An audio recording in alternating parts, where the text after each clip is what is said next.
Episode 5 of The Mighty Nein takes viewers on an absolutely wild ride that nobody saw coming, and honestly, if you thought the prison break was going to be the most intense part of this episode, you were dead wrong.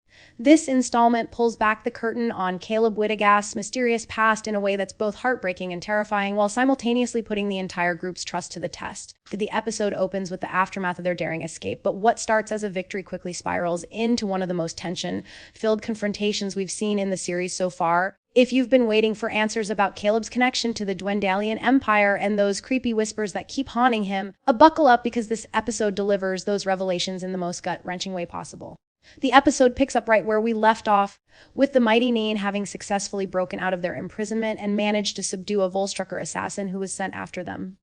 For those who might not be fully caught up on Critical Role lore, the Volstrucker are essentially the Empire's most elite and ruthless assassins, trained through brutal methods and loyal only to their handlers. The fact that one of these deadly operatives was specifically hunting the group immediately raises questions about who they're really after and why.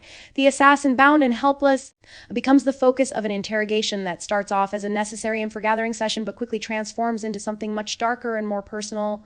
Beauregard, being the monk with both the skills and the attitude for this kind of work, takes charge of questioning their captive, and what unfolds is a masterclass in both acting and character development that pushes the boundaries of what we expect from these heroes.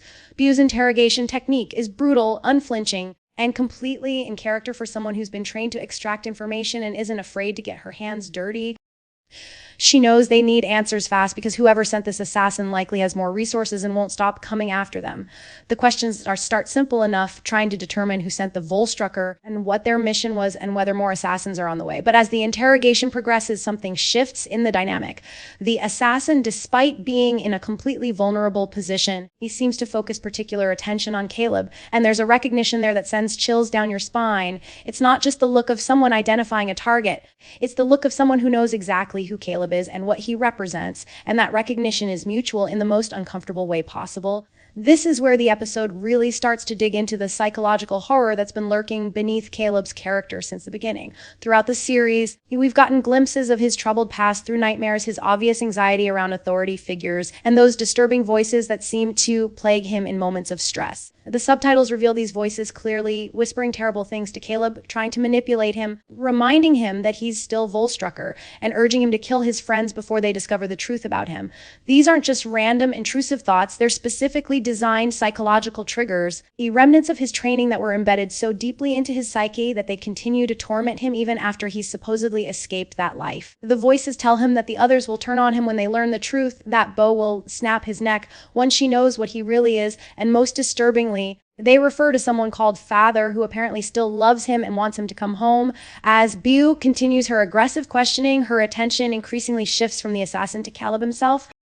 She's not stupid, and she's trained to read people and situations. The way the assassin keeps looking at Caleb, the way Caleb is reacting with barely concealed panic, the pieces are starting to come together in Beau's mind, and she doesn't like the picture they're forming. Her suspicions grow with every evasive answer and every loaded glance, and soon the interrogation becomes as much about questioning Caleb as it is about questioning their prisoner. This is where the episode's emotional core really hits, because you can see the trust that the Mighty Nein has been building starting to crack under the weight of secrets and lies. Beau's not just angry about being kept in the dark, she's hurt because these people have become something like family to her, and discovering that one of them has been hiding something this massive feels like a betrayal. The flashback sequences interspersed throughout the episode provide crucial context for understanding just deep Caleb's trauma runs and how he became entangled with the Empire in the first place. We see young Bren, which was Caleb's name before he changed it, as a farm boy with natural magical talent living a simple life with his parents. The scenes of domestic normalcy, with his mother calling him for breakfast and his father working on the farm fence, are deliberately peaceful and innocent, which makes what comes next all the more devastating. When Master Ekithon arrives at their humble farm, he seems like a benefactor offering an opportunity for a gifted child to receive proper education at the prestigious Soltrice Academy. Bren's parents are understandably hesitant about the cost, but Ekithon assures him that talent like their sons will earn a scholarship, and that after graduation, Bren will be able to earn enough to help his family far more than he could by staying on the farm. The entrance exam that Ekithon administers is particularly symbolic because it requires Bren to burn an enchanted acceptance letter using magical fire, and his name means fire in the old tongue, as Ekithon points out. This isn't just a test of magical ability, it's the first step in a transformation. Will eventually consume everything Bren was and replace it with what the Empire needs him to be. The fact that Bren succeeds that his parents are proud, that this moment seems like the beginning of a bright future. He makes it all the more tragic because we know from the present day scenes that whatever happened at that academy twisted this innocent, talented boy into someone capable of terrible things. The voices that haunt Caleb in the present, calling him Volstrucker and urging him toward violence, are the direct result of the training and indoctrination he underwent after leaving home. The confrontation reaches its peak when the full truth about Caleb's connection to the Empire and his past as a Volstrucker can no longer be hidden or deflected. The assassin's presence isn't random. They were specifically sent because the Empire considers Caleb either an asset to be retrieved or a liability to be eliminated, possibly both. The revelation that Caleb was trained as one of these elite assassins, that he underwent the same brutal conditioning as the person they've captured, fundamentally changes how the rest of the Mighty Nein see him. It's not just that he has a dark past, many of them do. It's that he's been concealing the extent of his connection to an organization that's actively hostile to them, and that he possesses skills and training specifically designed for murder and espionage. The voices telling him to kill his companions aren't just paranoid delusions, they're activated programming, psychological weapons that his former masters can potentially trigger. What makes this episode particularly powerful is how it handles the aftermath of these revelations. Beau's reaction is complex because while she's angry and feels betrayed, she's also someone who understands that people are shaped by their circumstances and that past actions don't necessarily define present character. The brutality of her interrogation mirrors the brutality of the truth being uncovered. And there's a sense that she's trying to reconcile the Caleb she's come to know and trust with the Bren who was molded into a weapon by the Empire. The other members of the Mighty Nein each process the information in their own way, some more understanding, others more skeptical, but the group dynamic has undeniably shifted. Trust once broken is hard to rebuild, and even though Caleb clearly wants to be free of his past, the fact remains he carries the training and those psychological scars with him.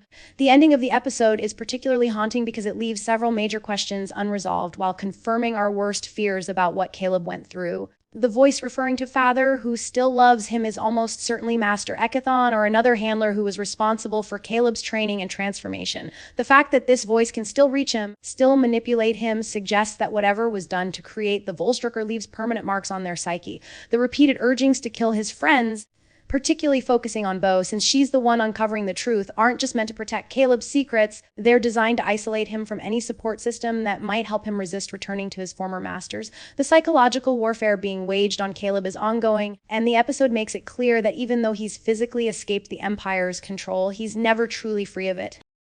The implications for future episodes are massive because now the entire group knows that they're not just being hunted by random Empire forces, they're specifically targeted because of Caleb's past, and that past includes training in exactly the kind of covert operations that could tear them apart from within. The trust issues that have been exposed won't be easily resolved, and every time Caleb acts strangely or becomes withdrawn, his companions will now wonder if it's just his natural anxiety or if it's those Volstrucker conditioning triggers being activated. The episode also raises questions about what exactly Caleb did during his time as a Volstrucker that made him eventually break away from the Empire, because people don't just walk away from that kind of organization without a catastrophic reason. Whatever happened to transform Bren, the eager academy student, into Caleb, the haunted fugitive, must have been truly horrific, and the show has only begun to scratch the surface of that trauma. Episode 5, The Mighty Nein, is a turning point for the series, shifting from adventure-focused storytelling to character-driven psychological drama without losing any of the tension or excitement that makes the show compelling. The prison break that opens the episode feels almost like a warm-up for the real conflict, which is about identity, trust, redemption,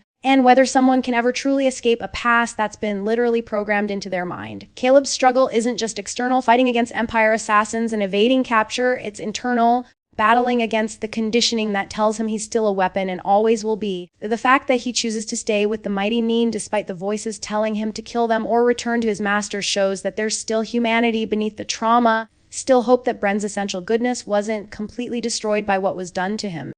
Whether that hope is justified or whether the Empire's programming will ultimately prove too strong remains to be seen, but this episode makes it clear that Caleb's story is far from over and that the revelations we've gotten are only the beginning of understanding what the Volstrucker program really does to people and whether its victims can ever truly be saved.